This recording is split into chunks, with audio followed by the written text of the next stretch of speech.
All right. Now you play against I played against Zara. Zara. He was a very strong master from the Romanian youngsters of this time. Was very Okay. talented. Unfortunately, later on he didn't play anymore. I mean, he decided to, Change career or well, he decided to do what he knew. I mean, he was an engineer or something like this. But it was a pity because he was a very good chess player, a strong chess player, and very nice ideas and so on. And this game here we played in '67, and it was very interesting if, strategically, because here I played for win with black in some normal line, but quiet enough, where white has to defend a little bit, from the opening. And we have a nice example where it's not good to play immediately queen b3. Usually, queen b3 is a very good idea, but here it's not good because black wins a very important tempo, which will be decisive until the end of the game. We'll see. Hmm. So, believe it or not, the best move instead of queen b3 was queen c1. Queen c1 very modest like this, but it's very difficult for black to break through. Queen b3 is provocative, but gives black a very good possibility to come later on with tempo. So starting from here, everything is almost forced. Why is almost forced? Because black stays with the king in e8 for the moment, but comes very quickly with the pawns on the queen side, you see. Mhm, This is mhm. the idea to play later on. Everything is forced because if white doesn't take in b6, which is loses a piece. So it's forced to take. Yeah. The queen and the bishop were attacked, both. Yes. So now he has to retreat the bishop, and now black plays very quickly before b5. And why is so strong? Because now after a3, for instance, Yes. black plays b4, has the possibility to push the pawn I cannot take. because the rook is pinned. Yes. So therefore, black has already a very strong initiative, here.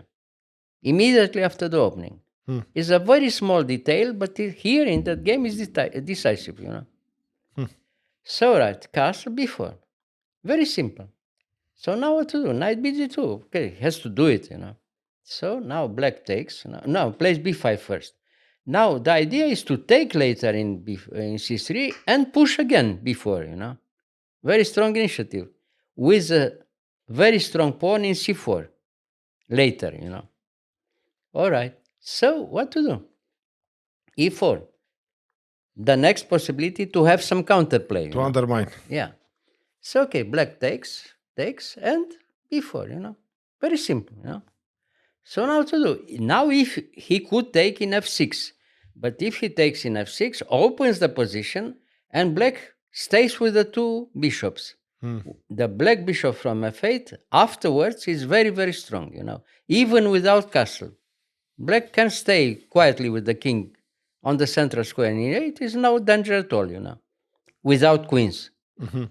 So what to do? Now if he wants to complicate a little bit, and he took in d5, but now the knight is coming, you see. Now knight takes, now it's clear, the bishop in g5 is out of play, doing nothing. I mean, it's okay now, it has a nice position, but it's doing nothing, you see. So now the problem is what to do on the queen side. The white is completely under pressure on the queen side. Yes. So what to do? He take queen c4. Everything is forced. So now the f6 first, attacking the bishop and taking the e5 square. You see. Ah, okay. So now bishop c1, defensive, complete defensive position. Now we take, and we analyze the position is clearly better for black. Why? Strong initiative, the free pawn on c3, weak pawn on a2, and no counterplay at all for white. See? So the game is already decided, but we have to realize the advantage, you see. It's a little bit like the Bangkok Gambit, this one?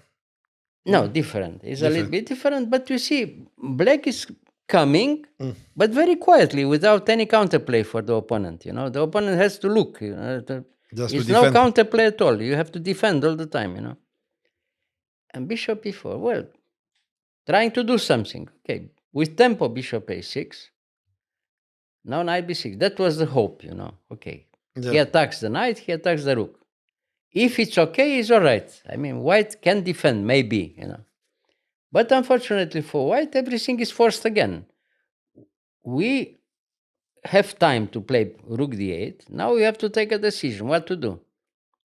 Rook e1 again. The move rook e1 is the best, And here quietly king f7. Now we understand why it was so good to play first f6.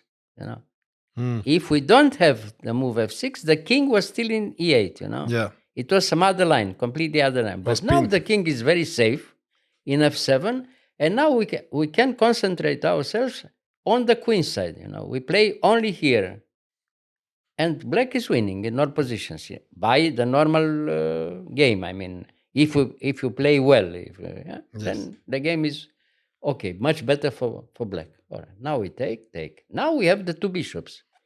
Big advantage now with two bishops. So bishop f4.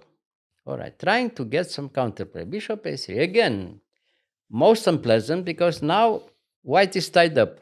No counterplay at all.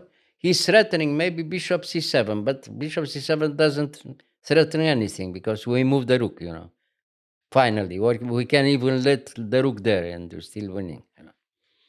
So, okay, after bishop a3, defense again, knight a4.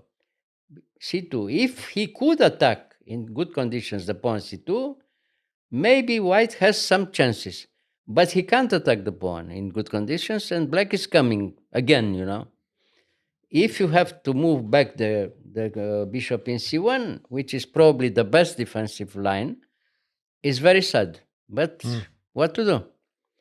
And here, black moves back, and the pawn from c2 is a monster, Yeah. In a few moves, we win. I mean, black wins because of this fantastic pawn there, But this, until now, was very good strategical line for black, Now we'll win by tactical way, So after rook e3, rook c8, and a3, trying to defend the idea knight b4 or bishop b4, That was a threat again, Yeah. For instance, knight b4, knight d3, that was a line, So, okay, now, after a3, he has weaknesses on the white squares and the square b3. The weakness from b3 is decisive. Okay, g3. Nothing to do. I mean, white has to wait. So, rook b8, we take the line, and black is threatening rook b1. Rook b1 was a terrible threat, rook b1. Yeah. So, bishop d2. Now, after bishop b2, we have this possibility to win tactically in some other line, with black. Very simple again, because the pawn from c2 is too powerful now, So he took. Here black could win immediately after with rook takes b2, but I played first rook b3, a little bit of side, not of the time trouble. Well, he takes and bishop takes a3 and finished. Bishop takes a3. a3? Okay. A3, yeah. He can't take back and he moves the knight, queen, Yeah. Finished. So, all right, I played first rook b3, but the same idea, Rook b3, now knight d2, and now I took in b2 and white resigned. The same idea. Yeah. Yeah. Wow. So this. He loses a piece, In all positions, he loses at least one piece. Yeah. So queen b3 was. Queen b3 was not good. In that position, is not good. He had to move more quietly. Queen c1. Also a little bit better for black, but not much, But after queen b3 is more or less forced, you see. Yeah. After c4 with tempo, everything is almost forced. The pawns became. The pawns are coming, very, very quickly, Yeah.